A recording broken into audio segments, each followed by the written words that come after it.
তা রাসূল পাকের কাছে একবার এক ইহুদি আসলো, আয়েশা বলল সে মুসাফির। রাসূল পাক মা আয়েশাকে বলছেন মুসাফির আসছে, করে খাবার আছে। আয়েশা বলছে মুসাফির কোত্থেকে আসছে? বলে ইহুদি, সাথে তরবারি। নবীজিকে বললেন আয়েশা শোনেন, তরবারি নিয়ে ইহুদি আসছে, মুসাফির আপনি ঘরে রাখবেন, ওদেরকে বিশ্বাস করে যে রাত্রে তো মাইরেও যেতে পারে। নবীজি বললেন শোনো, আল্লাহর উপরে ভরসা আছে। কত মুসাফির যে ধর্মেরই হোক, কত মানুষ বিপদে পড়ছে, নবীজি নিজের বিছানা ছাইড়া দিলেন। আল্লাহু আকবার। আরে রাসূল পাক নিজের বিছানা ছেড়ে দিয়েছেন, যেই বিছানায় নিজে শুইতেন। ওকে বললেন তুমি বিছানায় থাকো। এমন চরিত্র কার মধ্যে পাবেন আপনি? রাসূল পাক যার সম্মান আল্লাহর আরশে আজিমের চাইতে বেশি, আর সকল রহমতের ফেরেশতাদের কপালে যেখানে আল্লাহর নাম ওখানে আমার রাসূলের নাম লেখা। বলতেছিলাম কথা, রাসূলের কাছে এসেছিল ইহুদি, মনে আছে কথাটা? রাত্রে থাকলো কোথায়? নবীজির বিছানায়। খাওয়াইছেন নিজের খাবার, আয়েশাও খান নাই, নবীজিও খান নাই, না খাই ইহুদিকে খাওয়াইছেন, রাত্রে ঘুম পড়াইছেন। সকালবেলা যাওয়ার সময় বিছানায় টয়লেট করে ফেলেছে, ময়লা করে ফেলেছে, যাওয়ার সময় উট চুরি করে নিয়ে গেছে। নবীজি কি করছেন জানেন? তিনি বলছেন আমার মুসাফির মনে হয় কষ্ট পেয়েছে, সাজদায় পড়ে আল্লাহর কাছে দুটো হাত উঠে ধরছে, আর আল্লাহকে বলছেন আল্লাহ প্রত্যেক মুসাফির আসছিল, ও মনে হয় আমার শক্ত বিছানায় ঘুমাইতে পারে নাই, পেট খারাপ ছিল, আমার ঘরে মনে হয় ভালো খাবার ছিল না, আল্লাহ তুমি আমাকে মাফ করে দাও, মুসাফিরকে মাফ করে দাও। অথচ মুসাফির টয়লেট করে সব চুরি করে নিয়ে গেছে, আর রাসূল তার জন্য দোয়া করেন। সুবহানাল্লাহ বললেন না? রাসূল পাক সাল্লাল্লাহু আলাইহি ওয়াসাল্লামের একদল সাহাবী একবার বের হলেন জিহাদে। দীর্ঘ পথ চলবার পরে অনেক দূর চলে গেলেন, দীর্ঘদিন রাস্তায় থাকবার কারণে তাদের কাছে যে খাবার ছিল খাবার শেষ, পানি ছিল পানিও শেষ। কথাগুলো বুঝতেছেন আমার? এগুলো বানিয়ে বলতেছি। সহিহ বুখারী, মনে রাখবেন সহিহ বুখারী, তাবরানী, বাইহাকি এর রওয়ায়াত থেকে কথাগুলো বলছি। দীর্ঘ পথ চলে যাওয়ার পরে, দূরে যাওয়ার পরে এখন খাবার নাই, পানি নাই, তার একটা গ্রামে ঢুকলেন। কারা বলেন না?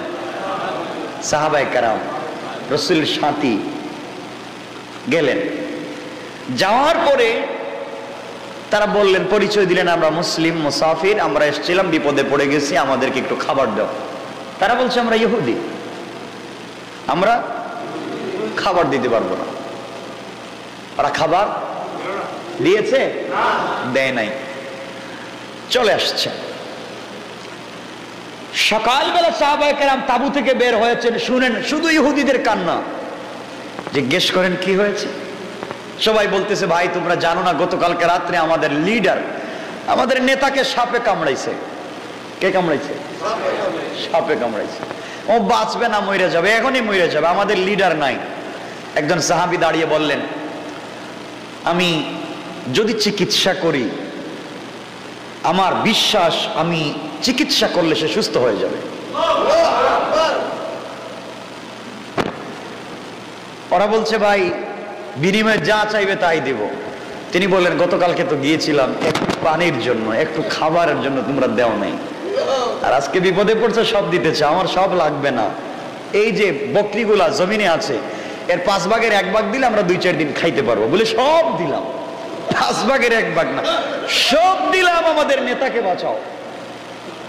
তিনি কাছে গেলেন, ওনা মনে করছে একজন FRCS, একজন সার্জন, সার্জারি ডাক্তার, মনে হয় কাটবে ফাড়বে, এরপরে দেখবে কি হয়েছে, পুরা বডি কালো হয়ে গেছে। তিনি দাঁড়ালেন কাছে, দাঁড়িয়ে কিচ্ছু করলেন না, তার সামনে দাঁড়িয়ে তেলাওয়াত করলেন সূরা আল ফাতিহা।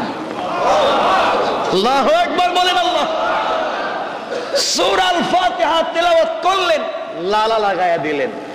সূরা আল বাকারার শেষ 2 আয়াত পড়লেন, এই বিষাক্ত সাপে কাটা মানুষের পায়ে মুখ থেকে লালা বের করে লাগায়া দিলেন। লাগাতে দেরি হয়েছে, এই গোলাম দাঁড়িয়ে যেতে দেরি হয় নাই,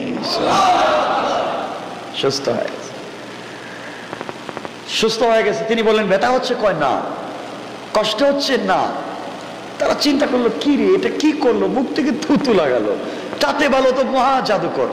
তিনি বললেন না, আমি জাদুকর না, আমাদের কাছে আছে জাদুর চাইতেও বেশি পাওয়ারফুল একটা কিতাব, যার নাম আল কোরআন। আল্লাহ পাক বলছেন ওয়ানুনাজ্জিলু মিনাল কোরআনি মা হুয়া শিফা, কোরআন তো শিফা, চিকিৎসা। আর রাসূল পাক বলছেন সূরা আল ফাতিহার এক নাম সূরা আশ-শিফা। আমি সূরা আল বাকারার শেষ 2 আয়াত আর সূরা আল ফাতিহা তেলাওয়াত করে ঝাড়ফুঁক করেছি, সাথে সাথে সুস্থ। সুবহানাল্লাহ। হাদিয়া নিলেন, খাইলেন। তখন চিন্তা করলেন ইহুদির কাছ থেকে নিলাম আর খাইলাম, হালাল হইল কিনা হারাম। আমাদের তো এগুলো চিন্তা নাই।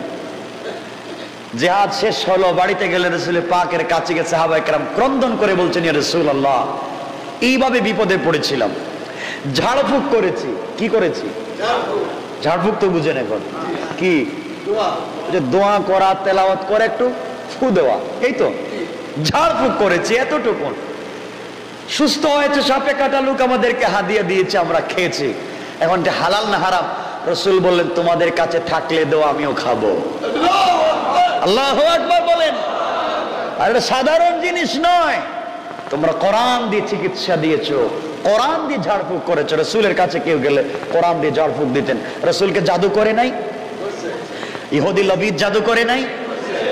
জাদু করে খেজুর গাছের নিচে একটা চিরুনি চুল দিয়ে পেঁচায় রাইকা দিছিল, আর একটা চিরুনি কূপের নিচে 2 পাথর দিয়ে চাপা দিয়ে রাইকা দিছিল। নবীজি দাঁড়াতে পারতেন না। আল্লাহ পাক কোরআনের 2টা সূরা নাজিল করে দিলেন। সুবহান।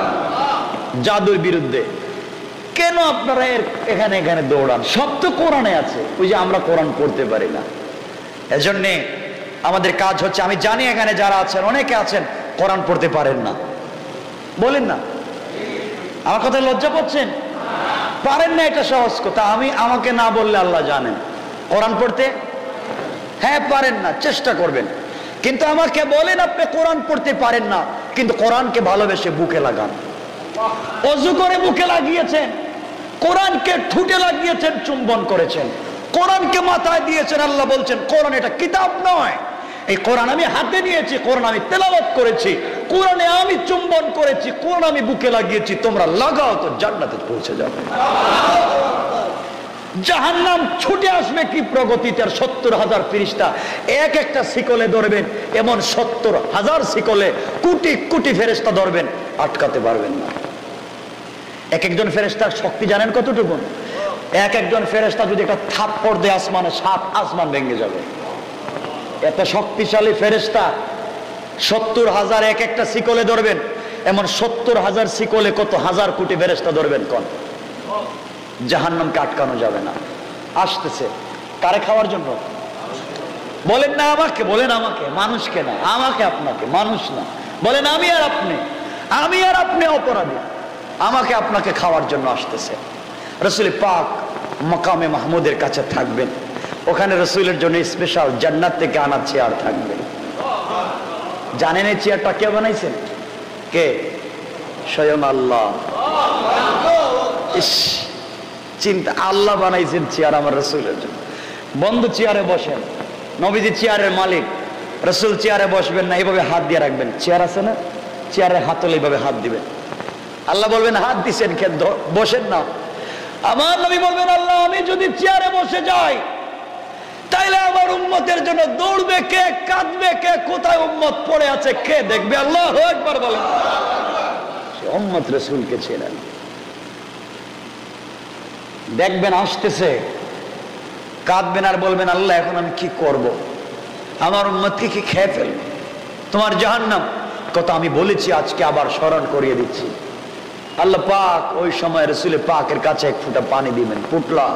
ওই পানি আর কিছুই না, কোটি কোটি ফেরেশতা যাকে আটকায় রাখতে পারে না। নবীজি দেখবেন এতটুকুন পানি, আল্লাহ এটা দিয়ে আমি কি করব, এই পানি দিয়ে আমি কি করব, জাহান্নাম তো খেয়ে ফেলবে। আল্লাহ বলছেন বন্ধু পানিটা জাহান্নামের উপরে এইভাবে নিক্ষেপ করো। নবীজি পানি হাতে নিবেন, চুকের পানি ছাড়বেন, পানি দিবেন, দিতে দেরি হবে, কয়েক হাজার গুণ ক্ষিপ্র গতিতে আসা জাহান্নাম ঠাস করে দাঁড়িয়ে যাবে। আল্লাহু আকবার। নবীজি সাজদায় পড়ে বলবেন, আল্লাহ কি পানি দিয়েছেন? জমজমের পানি, হাউজে কাউসারের পানি, জান্নাতের কোন নহরের পানি আপনি বলেন। আল্লাহ বলবেন, বন্ধু না, জান্নাতের পানি না, হাউজে কাউসারের না, জমজমের না, এই পানি হচ্ছে তোমার উম্মত আর আমার গোলামের, গুনাহগার উম্মত আর গুনাহগার গোলামের গভীর রাত্রে তাহাজ্জুদের চোখের পানি আমি জমা করে রেখে দিয়েছি। তাদের পানির এত দাম, এই জন্য চোখের পানি ছাড়েন, চোখের পানি ছাড়েন। আর কাঁদেন। রাসূল পাককে যখন এই নবীজি বলেন নাই আপনাকে, যেদিন তাকে রওজা থেকে উঠানো হবে আমার নবীকে, জিবরিল আমিন আসবেন, পর মারবেন, রাসূল পাক রওজা থেকে উঠবেন, ওহুয়া ইয়াবকি। জিবরাইল দেখবেন রাসূল পাক কবর থেকে উঠতেছেন আর কাঁদতেছেন। জিবরাইল বলবেন, ইয়া রাসূলুল্লাহ, আপনি কাঁদছেন কেন? সারা জিন্দেগি কাঁদলেন, এখন কাঁদছেন কেন? আমার নবী উঠবেন আর ওহুয়া ইয়াবকি, কাঁদবেন। আল্লাহ বলছেন কাঁদবেন কেন? নবীজি বলেন, ইয়াকুলু আইনা উম্মতি। জিবরাইল বলো, আমাকে ওঠাতে দেরি করেছো, আমার উম্মত কোথায় আছে? উম্মত কোথায়? বলো, আমার উম্মত কোথায় আছে? আমাকে দেরি করেছো। জিবরাইল বলবেন, ইয়া রাসূলুল্লাহ, কসম আল্লাহ পাকের জাতে, আপনার আগে কাউকে উঠানো হয় নাই, আপনার উম্মতকে নিয়ে এত টেনশন। নবীজি বলবেন, আল্লাহর সাথে আমি কথা বলতে চাই। আল্লাহ, তুমি যা মন চায় করো, আগে বলো আমার উম্মতের ফয়সালা কি হবে। আল্লাহ বলছেন, কসমতুল কিয়ামাতা কিসমাইন। ইয়া রাসূলুল্লাহ, আমি কিয়ামতকে দুই ভাগ করলাম। আল্লাহ, কোন ভাগ ভাগ বুঝি না, আপনি আমার উম্মতের বিচার আমার কাছে দেন, আমি আমার উম্মতের বিচার করব। আল্লাহ বলছেন, না বন্ধু, তোমার কাছে বিচার দিব না। তুমি যখন দেখবে তোমার উম্মত দাড়িওয়ালা জিনা করে, তোমার উম্মত দাড়িওয়ালা নামাজ পড়ে না, তোমার উম্মত দাবি করে সুদ খায়, তোমার উম্মত দাবি করে ইয়াবা খায়, পেনসিডিল ব্যবসা করে, তোমার অন্তরে আরো বেশি ব্যথা লাগবে, উম্মতের ব্যাপারে কষ্ট লাগবে। উম্মতের বিচার তোমার কাছে দিব না, এই গুনাহগার উম্মতের বিচার আমি পর্দার আড়ালে নিয়ে তোমাকে না দেখাইয়া ফয়সালা করে জান্নাতের ব্যবস্থা করব। আমি জানতে চাই সে রাসূলকে কেন ছিলেন না। আমি কেমনে বোঝাই আপনাদেরকে? যদি আমার উস্তাদরা আর একটু বেশি দোয়া করতো আমার জন্য, অনেক দোয়া করেছে, যদি আমার মা বাবা আমার জন্য অনেক দোয়া করেছেন, আরো যদি একটু বেশি দোয়া করতেন, যদি আপনারা আর একটু বেশি দোয়া করতেন আমার জন্য, আমি যদি কোনো জাদু শিখতাম, এই জাদু দিয়ে আপনাদের ভিতরে ঢুকাইয়া দিতাম রাসূল এমন ছিলেন, আমি যদি আপনাদের কলিজায় বুঝাইয়া দিতে পারতাম আমার নবী এমন, তাহলে আমি শান্তি পাইতাম যে বোঝাইতে পারছি। আমার বুঝ লিমিটেড, আমি সব বলতে বুঝাইয়া দিতে পারতেছি না। যদি এমন শক্তি থাকতো আমার কাছে, জাদুর শক্তি, আমি আপনাদের কলিজায় ঢুকায় দিতাম যে এমন রব, এমন রাসূলকে কেমনে ভুলে যাও। এজন্য আমাদের জিন্দেগির পণ আর প্রতিজ্ঞা হবে সে রাসূলকে ভুলে না যাওয়া, ইনশাআল্লাহ বলেন। কথা অনেক লম্বা হয়ে যাচ্ছে, কতগুলা বলবো। নবীজির কাছে কত কথা, শুধু এই আয়াত পড়েছি বিদায় আনছি। আল্লাহ প্রথমেই বলছেন এই আয়াতে, আমানার রাসূল, প্রথমেই বলছেন ঈমান আনো আমার উপরে না, আমানার রাসূল, আমার রাসূলের উপরে। কেন এই রাসূলের কথা বলছেন? এই রাসূলের কথাই বলতেছি আজকে। আল্লাহ প্রথমেই শব্দে বলছেন আমানার রাসূল, এরপরে বলছেন শুধু তার উপরে না, বিমা উনজিলা ইলাইহি মির রাব্বিহি, শুধু ঈমান আনলে হবে না, আমি আমার রাসূলের কাছে যা দিয়েছি তার উপরে ঈমান আনো। নবীজি কেমন ছিলেন? যেদিন আল্লাহর সূরা দোহা, ওয়াদ-দোহা তো শুনছেন, এই দোহা নাজিল হয়, বলে সাওফা ইউতিকা রাব্বুকা ফাতারদা, এই আয়াত নাজিল হচ্ছে। জিবরাইলকে রাসূল পাক বলছেন, জিবরাইল থামো। ইয়া রাসূলুল্লাহ, কেন থামবো? যে আয়াতে আল্লাহ বলছেন, বলে সাওফা ইউতিকা রাব্বুকা ফাতারদা, আল্লাহ বলছেন সব জায়গায় তিনি আমার উপরে রাজি, সন্তুষ্ট, সন্তুষ্ট, আমাকে খুশি করে দিচ্ছেন। আমি একটু কথা বলতে চাই। জিবরিল আমিন কোরআন নাজিল করা বন্ধ করলেন, জিবরিল আমিন বন্ধ করে দিলেন। আল্লাহ বলছেন, বন্ধু কি ব্যাপার, নাজিল করা সূরাকে বন্ধ করতেছেন কেন? আমি সন্তুষ্ট হয়ে খুশি হয়ে আপনার উপরে নাজিল করতেছি, আমি রাজি। ইউতিকা রাব্বুকা ফাতারদা, আমি রাজি সবকিছুর উপর, আপনি বন্ধ করতেছেন কেন? আল্লাহ রাসূল দাঁড়িয়ে গেলেন। জিবরিল আমিনকে বলছেন, জিবরাইল তুমি সাক্ষী থাকো, আল্লাহ পাকের জাতের কসম, তিনি বলছেন আমার উপরে খুশি, আমি তার উপরে খুশি না ততক্ষণ পর্যন্ত যতক্ষণ পর্যন্ত আমার একটা উম্মত জাহান্নামে থাকবে। তার নাম রাসূল। আমার একটা উম্মত জাহান্নামে থাকবে, আমি খুশি না। আমি কেমনে বুঝাইছি রাসূলের কথা? আজকে অনেক সময় নিয়ে নিচ্ছি, এজন্য আর লম্বা করতে চাই না। রাসূলকে চিনেন, এই রাসূলকে ভালো করে যদি চিনতে পারেন, জিন্দেগিতে আর কিছুই লাগবে না। না লাগবে? বলেন না লাগবে? রাসূলকে চিনবো তো ইনশাআল্লাহ? ব্যবসা বাণিজ্যে রাসূলকে মানবো তো ইনশাআল্লাহ? পরিবারের ভিতরে রাসূলকে মানবো তো ইনশাআল্লাহ? বলেন মানবো ইনশাআল্লাহ? পরিবারের রাসূল নাই?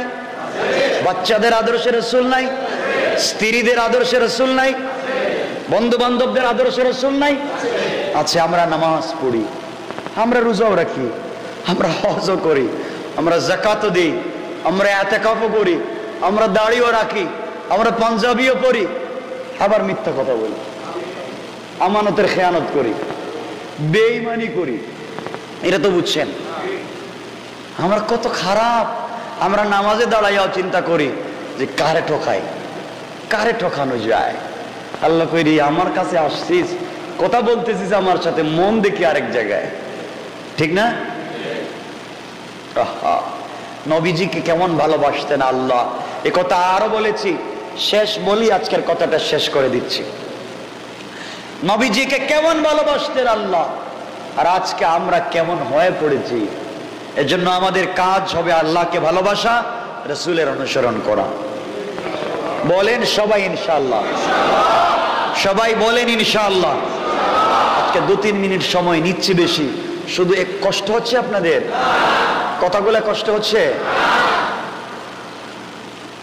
জীবনে রাসূলকে ভালোবাসতে শিখেন, কলবে বসায়া দেন না রাসূলকে। কিসের ভয় আপনার? কিসের ভয় আপনার? কিছু হবে না দুনিয়ায়, রাসূলকে ভালোবাসতে শিখেন। রাসূল পাককে আল্লাহ কত ভালোবাসতেন। বুখারীর হাদিস, নবীজি ছোট, জন্ম হয়েছে মাত্র কয়েক ঘন্টা। কয়েক ঘন্টা হয়েছে? কয়েক ঘন্টা। কার জন্ম? বিশ্বনবীর জন্ম। বিশ্বনবীর জন্ম কয়েক ঘন্টা হয়েছে মাত্র। হযরত আমিনা কোলে নিছেন আমার নবীকে, নিছেন আর জোরে জোরে কাঁদতেছেন, জোরে জোরে চিৎকার করে কাঁদতেছেন। এমন সময় আবু তালেব আসছেন, এসে বলছেন বোন কান্দোস কেন? আব্দুল মুত্তালিব এসছেন, এসে বলছেন বেটি কান্দো কেন? কি হয়েছে, কাঁদো কেন? এত সুন্দর একটা চাঁদের মতো চেহারা ছেলে হয়েছে তোমার, কাঁদছো কেন? কাঁদছো কেন? তুমি না বলছো তোমার ডেলিভারিতে কোনো ব্যথা হয়নি? তুমি না বলছো তোমার ডেলিভারির সময় কারা আসছে? তুমি এখন কাঁদছো কেন? তিনি বলছেন আমি কাঁদি, আমি কাঁদি, আমার সন্তান হয়েছে, কিন্তু আজকে তার বাপ নাই, আজকে তার বাপ তাকে দেখলো না।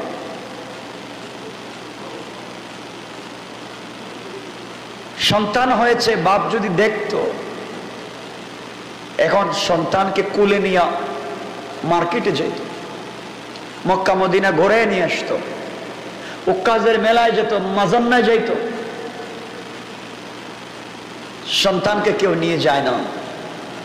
এই জন্য আমি কাঁদতেছি। আমি কাঁদতেছি,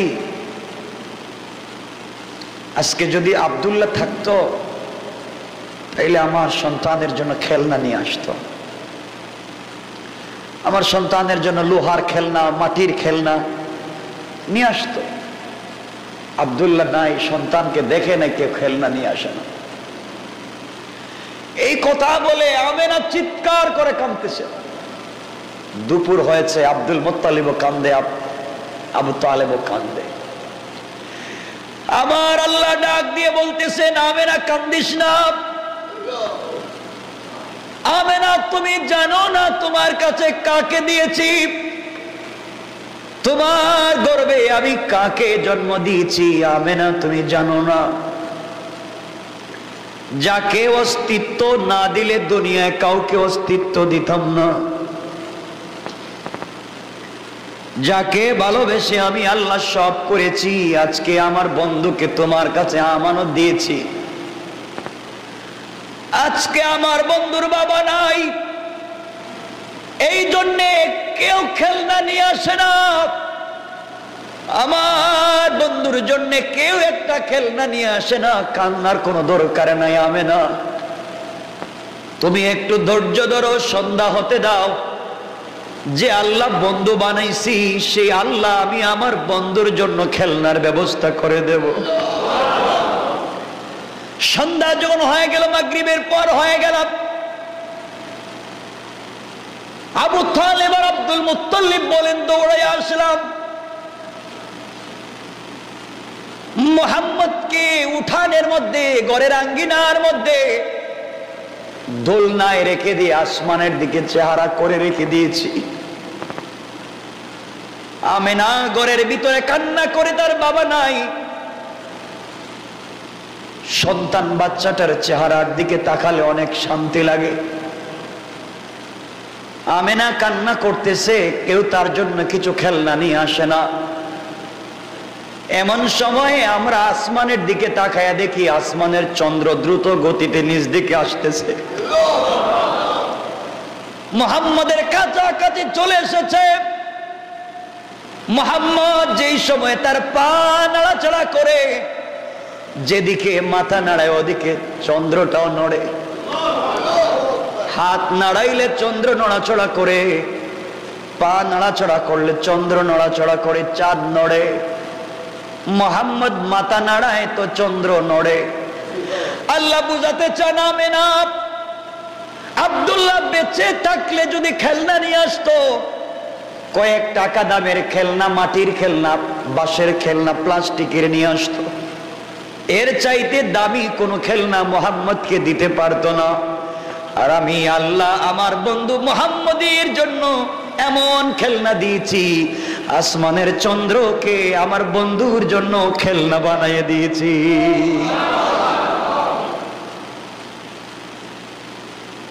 আমেনা যখন কান্না করে বলেন, আব্দুল্লাহ থাকলে হয়তো আমার ছেলেকে নিয়ে ঘুরতে যেতে পারতো। আল্লাহ বলতেছেন, আমেনা কান্দিস না, আব্দুল্লাহ বেঁচে থাকলে মুহাম্মদকে নিয়ে হয়তো মক্কায় যেত, নাইলে মদিনায়, তায়েফে যেত, মাজান্নায় যেত, কাজে যেত। আর কোথায় যাবে, কি দেখাবে? আর তো দেখার জায়গা নাই। আমি এমন বন্ধুকে ভালোবেসেছি, তাকে দুনিয়ার কোন মানুষ দিয়ে মেলায় নিতে চাই না। আমি আল্লাহ আমার বন্ধুকে আরশ কুরসি লৌহ কলম জান্নাত জাহান্নাম 7 আসমান 7 জমিন প্রদক্ষিণ করাইয়া আমি আল্লাহর আরশে আজিমে এনে তাকে আমি সফর করাইয়া দিব। কোন সুবহানাল্লাহ।